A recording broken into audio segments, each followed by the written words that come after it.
Hey, let's have ourselves a show. Oh, good evening, everybody. Oh boy, I've got to change that. Oh, too much thinking in that. Let's have ourselves a show.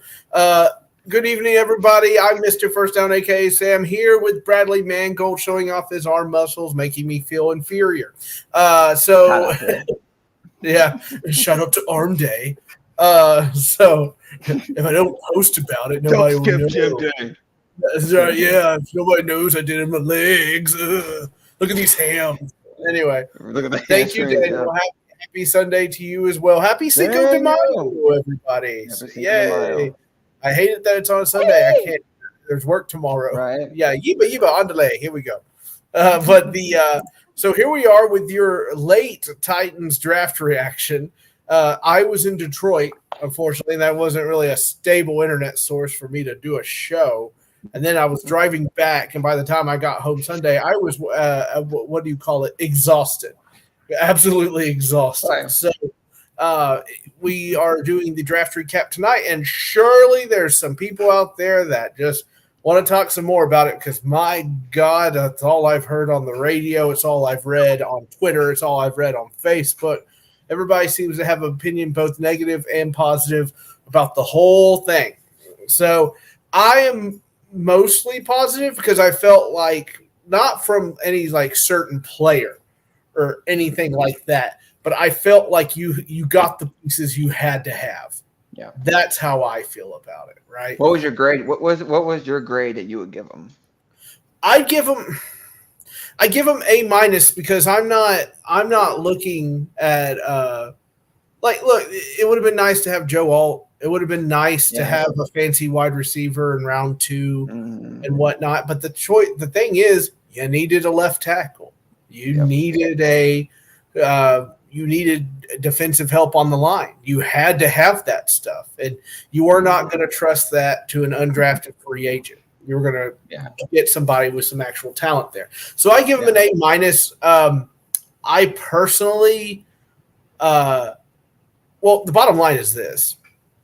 We don't know what this offense is going to look like. We don't know what this defense is going to look like. We have no clue. So maybe they looked at it. Well, we'll get to that. We'll get to that. Right. Yeah, skip that. I give it a B. I give it a B plus. My fault. B plus was my grade. I give it a B plus. You've been reading PFF, you young man. PFF. No, I stick away from those guys. I go off my own eyes. They drive me crazy. They drive me absolutely crazy. See, even my straw is themed. That's how much of a fan I am. Right. I gotta break my jersey out, get it steamed, get it all nice. Drop it off to cleaners, don't forget, or they sell it, that kind of thing. Yeah, no, it is about that time. I've got to take all my I think most people saw my pictures of all my jerseys on the ground when I was going to Detroit. I had it was a great time in Detroit. They threw on a great show. It was it was cool. They had Motown music playing the whole time. They had Bob Seger at night. What's not to like? The drinks were flowing. The food was delicious. I had Detroit. Only about an hour and a half from where I live, car drive. So hey, rock on. Not bad. Now I know where to go.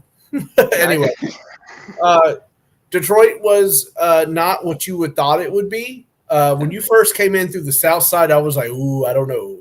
Let me Baghdad. But once you got into Detroit proper, it was very nice. And they had cleaned up a lot of the northern section. Even outside the draft, they had demolished a lot of the old buildings and were starting to retake the city. And talking to people there, that's how they felt as well. So it was a very lovely experience. I had a great time. The only thing that I would ask people in charge of the draft or the city or whatever, make sure you got plenty of TVs everywhere. There were a lot of people crowded around. Figure it out. Yeah, I mean, the stage is one thing. The stage is going to be crowded. I get it. Everybody's shoving up against each other like it's a dance party. You're expecting Shaq to be in the front row just headbanging. But I get that. But there were not enough TVs to really go around. I felt like you should put more Yeah, I mean, it was fine. I was near the stage sauced on rum and coke, so I didn't really like. I was like, well, what? Who's picking? So I was, I was going to be fine either way. Right. The first day, my watch had 27,000 steps. That's what Nice. I didn't feel anything because and then I woke up and my feet hurt, and I was like, why? And then the next day I got 28,000 steps, and then the last day I got like another 27,000. So nice. I put in a lot of steps. I took pictures with a lot of people. I did interviews for multiple podcasts. I did interviews for the local paper in Detroit. I did interviews for the radio station. Yeah, it was great. It was a great time. People should totally check out Detroit. Great food. It was just really nice. It was a Midwest more feeling as opposed to like what you thought a big city would be, if that makes any sense. But enough about my foray into the city of Detroit. The first round 1, you ended up with a right tackle from Alabama, but he's already said, big boy, on the left. Boy. Those hands, but you know what they say about a man with big hands. That means he defends your quarterback. That's what it means. Right. Anyway, the pictures of this man's hands shaking like Paul Kaharski's or anything are ridiculous. It looks like he's holding a doorknob. The man's it's giant. It's almost to the doctors. Make sure Thanos being able to snap the glove. You know what I mean? Like it's ridiculous how big these man's hands are. I can tell you from somebody just watching how this guy carries himself. He's a professional. He wants to handle his business, and it's super important because Will Levis was there to meet him. Pretty quickly. So they don't make this pick. I know it's a right tackle. They don't make this pick unless Papa Callahan is saying it's a good pick to make. I know Fashanu makes sense. I get it. But they're not going to make this move. And by the way, if you were the ones bragging about Papa Callahan and then you get mad when they do this, then you shouldn't be pumping Papa Callahan's tires. That's how I see it. If you're going to don't say, oh, I have the best offensive line coach in the league. Why they draft a right tackle? No. He's going to teach. He's done it 5 times before. He'll do it again. I guarantee it. Your thoughts on J.C. Latham, Mr. Mangold, the gentleman from Definitely Toledo? A shocker. I mean, definitely a shocker. I didn't see that coming. I was thinking the same thing, Penn State. First 4 picks kind of went what I mean, I did suspect the Patriots were going to shock people. I just made, I made that curious, like, through that curveball that I suspected the Patriots do something weird. But first 4 picks usually went out how we thought they were. I was definitely surprised the Chargers took Joe Alt just because Chargers already have a good offensive line. They already have a good team. Yeah. Well, I mean, good offensive line, that is. But they did sign DJ Chark, who's a good number 2 receiver. He's not really a number 1. They do got J.K. Dobbins, who needs probably a better offensive lineman around him.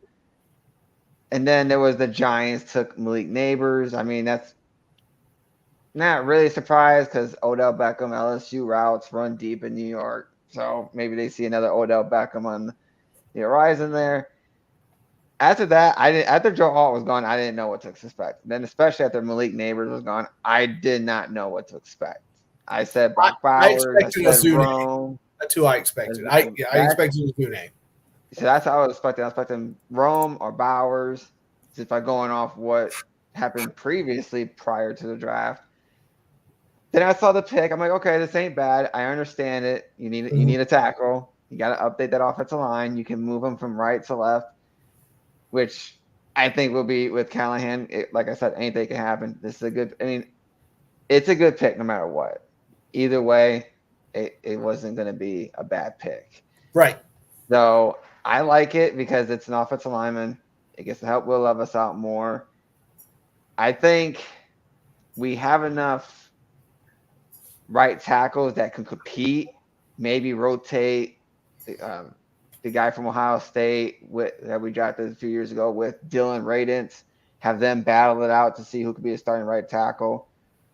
Or have J.C. Latham battle with them and see who best fits at the left tackle, right tackle. So you have options, which I like. I think Dylan Radence is okay. I think he could be the starting right tackle. Just has to clean up the false starts. Mm-hmm. So I like it. I don't mind it. I mean, definitely. I thought the guy from Penn State was going to be the next Fashanu. choice. Oshanu from I thought that was going to make the most sense, but I mean, Rand Carthorne, the Callahans, dad and son. Maybe they saw something they saw with Rand Carthorne. I mean, hey, I'm not mad at it. It's a good pick either way. Definitely interesting going forward. What will play out? Yeah, and it also came out that Papa Callahan had a list of guys he wanted, and J.C. Latham sat at the top of that list. So, like you said, you gotta listen to Papa Callahan. He knows. Yeah, the man has pedigree. He's going. He wants that guy. They should get him. So we have to trust these guys. I know that's hard for fans. I mean, we could speculate on it. That's what we do. Hell, I don't know I wouldn't know how to run a podcast unless I did speculate on something. Right. But I'll tell you this: J.C. Latham, whatever. That was a position of need that you needed. Mm-hmm. But Michael Penix Jr. right afterwards, I got to tell you, up in that crowd, there were a lot of weeping and gnashing of teeth up there from Atlanta Falcons fans. And you should. And we're a Titans show, so I won't pontificate. But I will say I was there, and there was that was the biggest curveball. The first 10 picks right there. That was the curveball. I couldn't believe it. I still can't believe it. It's utterly bizarre to me. Absolutely. Dallas Turner was there. He was. It made perfect sense. Made perfect sense. Anyway, so okay. Go Atlanta, I suppose. Devondre Sweat, interesting. Now, people, they have character issues. And once again, these guys are kids. They're 20-something. They're young. Yeah, they're big kids. He's 350 pounds of kid. Yeah. He got rammed. Somebody rammed his car from behind. He got a DWI because he was technically over the drinking limit. They didn't tell us how much or whatever, but I mean, to college. Yeah, yes. I think people condemning him for it a little harsh. Big Jeff had a domestic assault charge, I think, or just assault charge, and it ended up being not a big deal at all. So let's pump the brakes. I'm not ready to just destroy a kid. And once again, we have to trust the guys that interviewed him. But I think they looked at this pick, and sure, they could have gotten a wide receiver or linebacker or whatever, whatever you like. But I think they looked at Devondre Sweat, and they said, boy, if I put this guy next to Big Jeff, then my middle is set. Absolutely set. And I think that's how they looked at it. Now, I think a lot of us were expecting edge if you were going to get a defensive lineman. But I think just the prospect of two very large men and people not being able to run up, right, and people not being able to run up the middle, they're him and Big Jeff, both space eaters. It's going to be really hard to run up the middle of this team. Your thoughts, sir? Is there a bat? There's a bee in my freaking house, or a stink bug, one or two. It's a spider. Anyway. It's a cicada. They're here. Can't get it. This is a great pick. I like this pick. I mean, college issues, what have you. What better learn from another big human being than Jeffrey Simmons? I mean, it's a perfect match made in the middle there. I mean, we had Tier Tart who, like, his potential ran thin, along with his what's the word I'm looking for? Anyway. He has some good stuff, but he just couldn't put it together. But when he played, he did good filling the hole. Now you get Sweat or Sweet, how you pronounce his last name. I mean, he's basically Tier Tart, but better. You get him at a younger age, another big human being. I mean, we still got Alden Key who can run edge. I mean, I know he's not the most consistent, best guy, but sure. I mean, I like it. It's another solid defensive tackle. This could indicate maybe Titans are looking at a 4-3 defense this year. Maybe. Not speculating. But this is another big human being. If he did have some college issues, he's a college kid. They're kids. I mean, right. Joe Mixon punched a girl out. I mean, I think it was the girl's fault. Don't get me wrong. Sorry about that. But these guys make mistakes. They're college kids. I mean, no one's perfect. They're gonna make mistakes, but this is a big human being who moves, got good footwork. He moves. I mean, like you said, they're in the middle. They're gonna eat. It's a good duo. And these two picks, I thought they were A's easily. And hey, I mean, what they do in college is great. Now they gotta translate that to the NFL, which our new coaching staff. He'll have to drop weight before he gets there. Oh yeah, 366. Ooh. Okay, just a stink bug. It's a stink bug. I'll get him. Don't step on it. No. Anyway, now next up, round 4, I believe. This was a guy that we both said before the show that this is the dark horse, the guy that we think is really going to do well, and I agree. Cedric Gray, linebacker, North Carolina. Now, I got to see a little bit of this guy because I was a Drake May fan. And by the way, remember how everyone was bad mouthing Drake May the entire after it was over, and look, he goes third pick in the draft to the Patriots, which everyone swore was not going to happen. Just remember that every time we do this, every time draft we have, this always seems to happen. But anyway, that's not my team, but that's just something I noticed. It's just something I saw. Seth Gray, linebacker, North Carolina. This guy is physical. This guy is mean and tough. He has got to realize how to use his hands. He can cover. But he's got to use his hands a little bit more. You can't lower your shoulder against everybody. You got to grab him, got to pull him down. But Cedric Gray, from everything, super cool professional guy, super guy. I think this is going to be a great character guy for the locker room. Bradley Mangold, your thoughts? Another good pick. I mean, we have an injury-prone middle linebacker in Kenneth Murray Jr., he's good when he's healthy. Problem is his health. He's 25 years old, I think, somewhere around there. He can't stay on the field. And then you had, Dr. Jack Gibby, who just he has those moments. He looks good, and then there's moments like, what are you doing? And then same thing with Otis Reese. He looks good, and then there's moments where he just doesn't look good. And there's nothing wrong with that. Those are good players to have as coming off the bench. But you need a solid starter, so hopefully Cedric Gray can do it. I did watch his film. He's good. Hands. He can hit people. Now, obviously, there's going to be a lot of penalties on rookies because that's what they do, especially with the new hip drop tackle ban, which I still shake my head at because this is getting ridiculous. Oh, just wait till you start enforcing it. It's going to be great. Well, that's going to be the big concern now, but I know we drafted, 2 offensive people in this draft, the rest was defense, which is fine. Because right now I think Tennessee's defense is probably going to be a little bit more better than the offense, so they're trying to get it better. I know we still need a safety. We did draft a safety, which we're going to get into later. But Cedric Gray, this is about a B+ pick. I like it. I like the kid. Size, speed is there. Just got to put it together in a new system. Got to translate it. Coming out of North Carolina is not too bad. I mean, you get to play in the ACC at least. I mean, it's not a bad college or conference he played in. Played good. Yeah.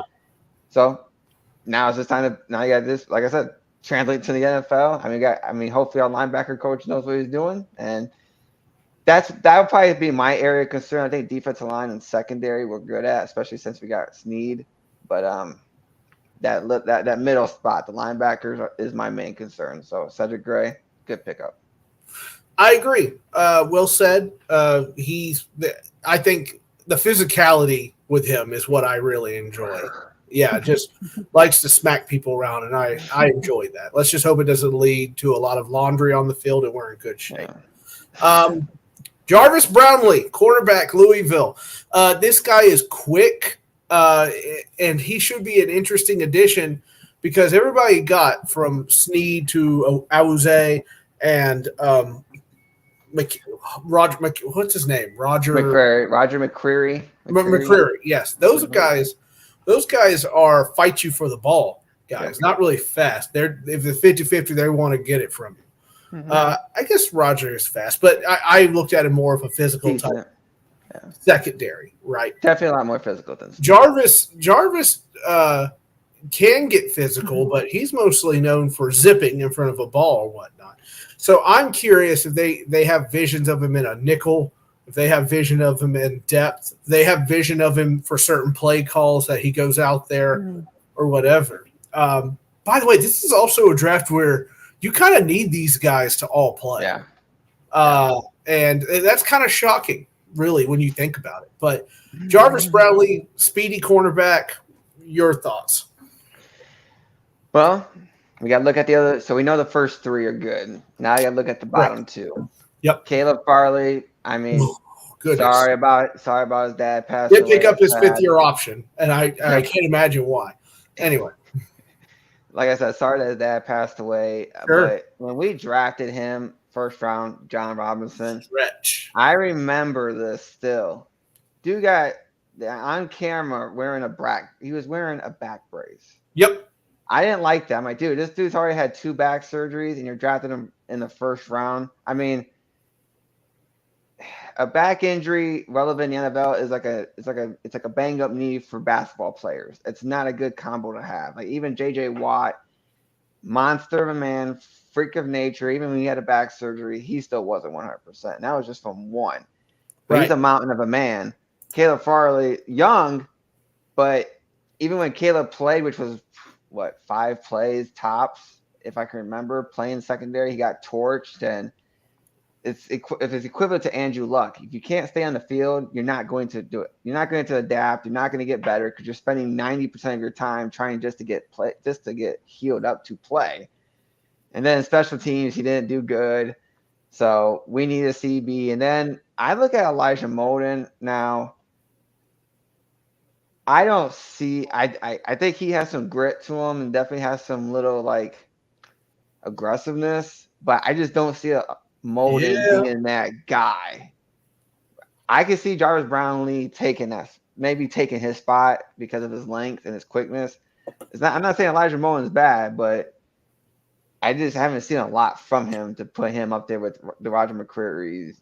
Elijah seems to me to be a good helper, right? Yeah. He's around the ball. He'll go after somebody running. He'll stick his nose in it. But he's a good complement to somebody. But if he's on an island by himself, it's just, exactly. No. Like I remember the pick 6 he had. I think it was this past season. Everyone's like, "Yeah, he made a pick 6." My guys, it was a bad throw. I think it was tipped too. So I'm like, it's not like he made. He got a pick 6. That's great, but he had the self-awareness to grab it and run. Exactly. So, I mean, I'm not saying he's bad. I'm just saying that this is a potential guy that could take his spot. Sure. Otherwise, why would the Titans take him? Maybe because, we all know Caleb Farley is not going to work out, and that's just injury prone. It happens, and just Rand Carthorne cleaning up the mess of John Robinson. So, still, yeah. Except for Jeffrey Simmons and Harold Landry, and AJ Brown. We're still mopping it up. Yeah, Jarvis Brownlee, cornerback, got to have secondary. He helps with that. Just a different type of player. Jaquan Jackson, wide receiver, Tulane. Spears has paved the way. It was fun watching him get drafted. It was fun watching Spears with him as he got drafted. This is another one of these little speedy guys. The guys that will play the game. Maybe they looked at it as like, hey, Spears probably vouched for him at some point. But this guy could very well be a project. It might be the only pick out of this. It'll be great if he plays. This could also be your kick returner. People are forgetting that, like, hey, kick necessary. You need a good kick returner from the new kickoff rule. So I think that's what this guy is going to be personally. But we'll see it on down the line. Thoughts on Jaquan Jackson? Yeah, I remember watching him blossom when Tajay Spears and they were actually relevant. Like he became, he was good. Definitely fireworks. Has that like I said, has electric speed. 5'11", 185. Not bad. It's pretty solid receiver. When it comes to that, definitely going to see him. I'm looking at the stats right now in college. Definitely gotta be kick return. I'll die. Definitely gonna be a kick returner. Freshman year, not so much, but so in 2022 was his best year. 554 yards, 3 touchdowns. Last year, not so much, just 439 yards. My fault, 4 touchdowns. Not bad. Also Tulane, though. The bad news is it's a small college in Tulane. The good news is he's coming here with DeAndre. Calvin Ridley gets to learn from, so he definitely has a lot more better weapons around him than he did at Tulane. And yeah, you can get it. Once again, who's our receiver? Traylon Burks and Kyle Phillips, 2 guys who can't stay healthy and just have not proven worthy of being on the depth chart, at least as a starter. So this guy could come in and be the slot receiver, depending on what happens with Tyler Boyd. But, I mean, you got Kyle Phillips missed numerous games. You got Burks, who's missed 12 games over 2 years with 2 concussions, 1 touchdown in 2 seasons. So it's another one of those picks where it's like, okay, John Robinson, this is the guy you drafted in the first round. He hasn't produced. Here's Kyle Phillips, same thing. So we have to draft the receiver, even though it's late. But I think it's a good, solid pick. I mean, it's not a bad pick. I mean, he's got speed. He can definitely be a slot receiver with that speed, especially with D-Hop and Calvin really drawing as much attention as they can. It can open up Chig more too. But, I mean, it's a good position for him to say, hey, Traylon, Kyle, who wants it more? Because if my hunger and determination is bigger than yours, I'm going to take your spot, and I'm going to snag it, and I'm going to become the slot starter. So and kick returner. Definitely going to be the kick returner. That's something that Tennessee has. It just smells. It just smells like kick returner to me. Definitely kick returner. Can't have Phillips back there no more. Right. This is one of the pairs of our number 7s. James Williams, safety, Miami. From what I hear, he's going to be a linebacker and not a safety, which I found interesting. I was kind of anything I've seen him from with Miami is he's a headhunter. He goes after the running, the running. Let me use proper term. A running back. He goes after the ball wherever it goes. So from what I understand, they're going to put this guy at linebacker, which is still needed. Over the reasons you've said, Gibby and Otis Reese and guys like that, you got to fill out the rest of that room. So good for this guy if he's going to be a linebacker. You still have some depth to handle there at safety, but maybe they'll find it down the road. Your thought on James Williams? Well, I mean, if he is a hybrid safety / linebacker, I mean, Isaiah Simmons pops in my mind. I know the Arizona Cardinals kind of couldn't figure out how to use him. Giants are trying to figure out how to use him. So, I mean, the thing is about those 2 teams is that they're the Cardinals and Giants. They haven't been relevant for a long time. I mean, past 2 seasons, Titans haven't done better, but with our new DC, who I'm a big fan of, coming out of Baltimore, we know what Ravens do. They play physicality football. Yep. Here you go. Another physical football player. If you want to put him at I linebacker, dare you to catch this ball. I dare you to catch it. You put him at safety, that works too. I think they'll probably look at his coverage skills to determine what roster role he's going to play with the Titans. If he's not good in coverage, we'll probably definitely see him more at linebacker. I know we need a strong safety. I know Justin Simmons is still out there. Those rumors are floating around. If we do sign him, hey, we got a free safety, put on Hooker at strong safety, or try versa. Hooker at strong free safety, put Simmons at strong safety. So, I mean, anything still goes, but I like this pick. That's another good pick. I mean, for a 7th round pick, I think it's good. It's not bad. Like I said, defense has to fill those roles. Just like our next and last draft pick is another potential hole filler. Yes. Jalen Harrell, this is definitely a depth and rotation kind of guy. Good. Yes.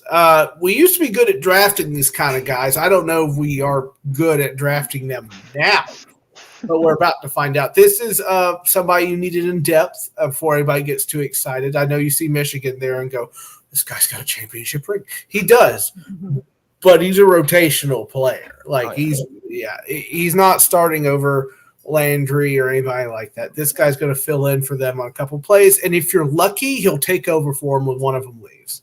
That's how that works. But this is a 7th round draft pick. This is depth. This is getting people on it. Before I continue, though, Alan, if you're still watching, how was your birthday? Tell me how it was, Alan. Happy birthday, Alan. And let us know how your draft. On me. Yeah, that's right. Cheers. Mazel tov. Blessing on your house. So this is a total depth get here. You have any thoughts on Jalen Harrell? Michigan. Two things. Two good things about Michigan. What is that? Michigan. Just two good things about Michigan. One, Big Ten, good conference to play football in, and number two, Jim Harbaugh. So, I mean, like I said, he's not going to start unless this kid comes out taking like people's heads off. He's got to be a monster. Yeah, but I mean, Jim Harbaugh is a great head coach. Maybe there's something there. I like it just because I like drafting these guys from big colleges because like I hate to do this, but here we go. Bo Nix is a big concern of mine. Going to Denver at number 12. I'm like, ooh-wee. One, Denver. Hail Mary is what that is. You got Sean Payton, but the only thing that made me nervous about Bo Nix before I get back to Harrell here is that Bo Nix left the SEC to go play in my favorite college team, but you know what they call the Pac-12, right? It's the no defense conference. Just because there is no defense. Around. It's just offense. Like Caleb Williams, we'll see how. Now, the good news about Caleb Williams is he has a lot of weapons in Chicago. Chicago gave this guy 3 good receivers. So, Bo Nix, he does have Cortland Sutton there, but Denver's they're in a tough division. Hail Mary. Right. So, but getting back to Gerald Harrell, this is a good pick. Jim Harbaugh, coach, so he's back in the college. This could be a good pick. And once again, our DC has a lot of good players, it's good depth. That's what I like about it. Because Alden Key, like I said last year, there's a couple of games we like, yay, Alden Key, you're doing good. And then there's a couple of games you're like, dude, what are you doing? Whiffed. He just whiffed. Yeah, it's just like so. We still have Weaver there too. We're still waiting to see what he can do. He's a power pusher, but that's about all he's got. I know, and shout out to Peter Skoronsky for beefing up. He got big this offseason. Oh, he's a big boy.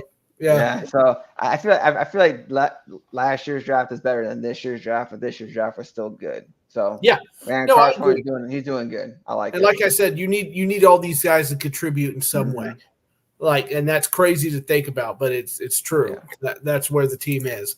It was awesome. Went to round 1, which, if you don't know, is a huge arcade chain. Oh, rock on. Nice. Hope you behaved yourself, Alan. I hope you weren't chasing any goth girls around like you like to do. Anyway, we're diving into it. We're getting into this. Anyway, coming up on 30 minutes here. So I'll be straight with you, Brad, and our viewing audience. I didn't know we had so many undrafted free agents. Yeah, it was a lot. Much I couldn't keep up with it. So I couldn't keep up with it either. And they're signing more. So what we're gonna do is next Sunday or Friday, whatever we decide. I think it's gonna be Sunday. Friday, I have a birthday to go to. Yay. Yeah, yay. So next Sunday, we're going to look through this entire list. And we're not going to go through them like the draft here, but we're going to pick out our favorites, and we're going to pick out which ones we think are going to stick. So that's what we're going to do. So basically just go through there, and if you see a guard, click on it. It's going to be guard, tackle, and probably wide receiver. I would guess. Just because, but let's see, draft-wise, like our draft, BB. Yeah.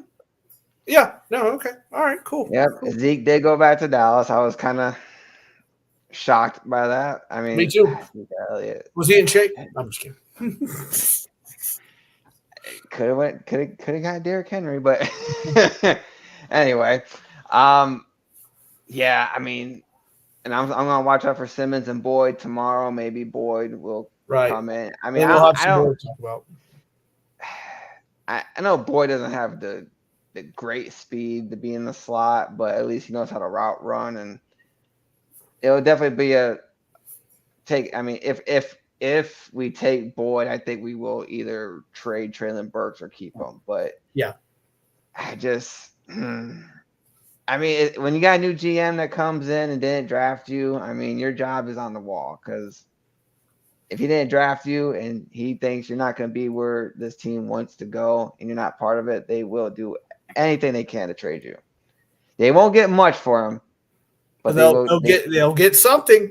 They'll get something, yeah. Sometimes that's all that matters. Well, we that's it for us tonight. It was great being on the show again. It'll be great to see you all next Sunday. It'll be great to break down more Titans news, and hopefully we have Boyd in a Titans jersey. And that will it'll be out next week. It's in the plastic bag right now. Speaking into existence. Speaking into existence. Anyway, I'm Sam Dean. This is Bradley Mangold. Thank you. Tighten up, and we will see you next Sunday at 8 p.m. Central, 9 p.m. Eastern, only on the Let's Talk Sports Network. Only on the next time. Let's Talk Sports Network. We'll see y'all later.